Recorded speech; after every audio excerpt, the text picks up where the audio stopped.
karena menunjukkan ketegangannya dan bertanya pada Ibu Radha apakah ia benar anaknya atau tidak. Radha pun menjawab tentu saja bahwa karena adalah anaknya, dan bagaimana ia tahu makanan kesukaannya kalau karena bukan anaknya. Kemudian Raja Angga pun menuduh Sri Krishna sebagai pembohong, karena ia telah mengatakan bahwa Ibu Radha bukanlah ibu yang melahirkannya. Tiba-tiba Adirata muncul dan menceritakan semua hal tentang ditemukannya seorang bayi kecil di dalam keranjang. Adirata dan Radha menemukan bayi tersebut di pinggir sungai Gangga. Ia lalu bercerita bahwa sebelumnya ia tak memiliki anak sehingga berdoa kepada Dewi Gangga. Setelah mendengarkan ceritanya, Raja Angga pun kecewa dan pergi yang membuat Ibu Radha sedih.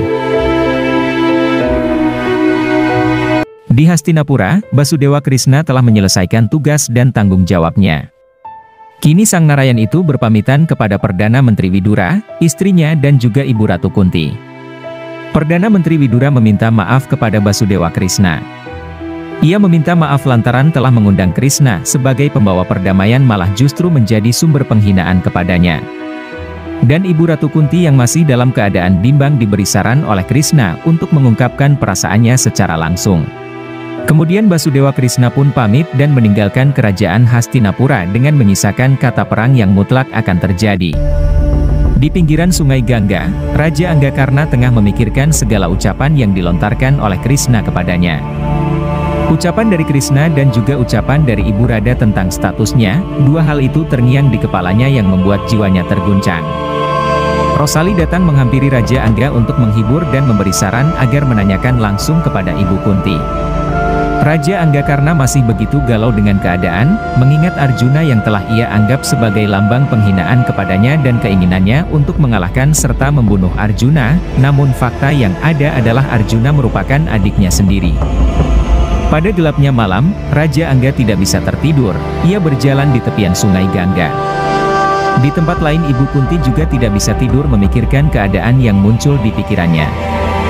Dewa Surya pun memunculkan sinarnya yang menandai pagi hari telah tiba.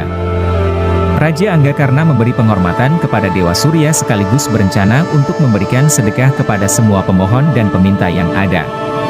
Namun ketika Raja Angga menolehkan badan, yang muncul adalah Ibu Ratu Kunti yang mengaku sebagai ibunya.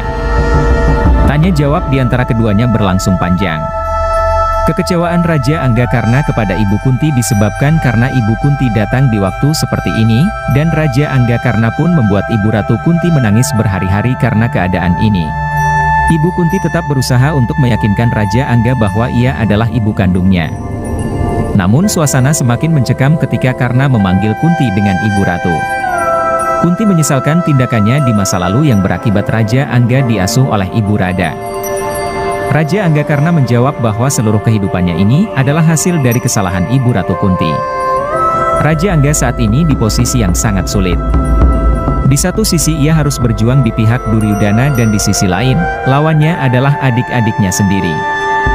Raja Angga berharap kepada Ibu Kunti agar tidak memberitahukan hal ini kepada kelima adiknya. Karena jika mereka tahu, mereka akan menyerah. Ibu Ratu Kunti pun bertanya kepada Raja Angga mengapa ia tetap memihak Duryudana meski ia tahu Duryudana salah.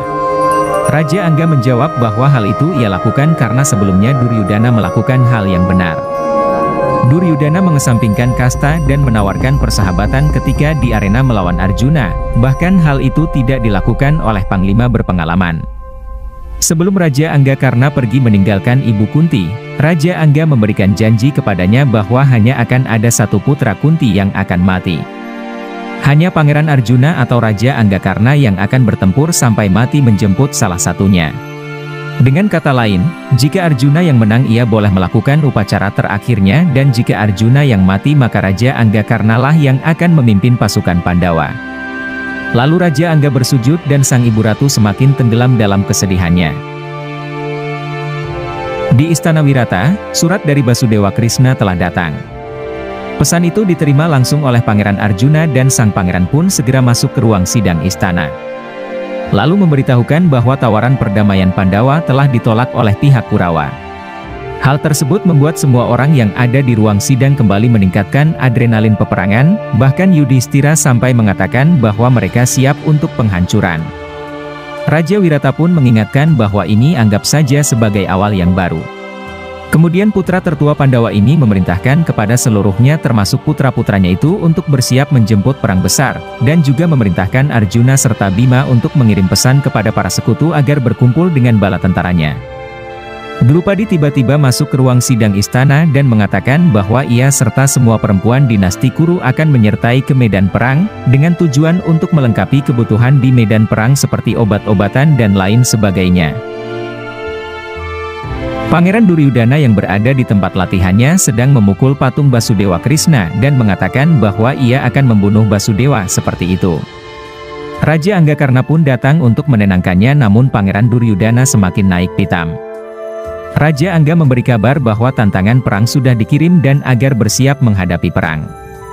Setelah itu disusul oleh Sengkuni dan Dursasana yang mengabarkan kepada pangeran untuk bersiap menjemput kemenangannya karena kekuatan berada di pihaknya.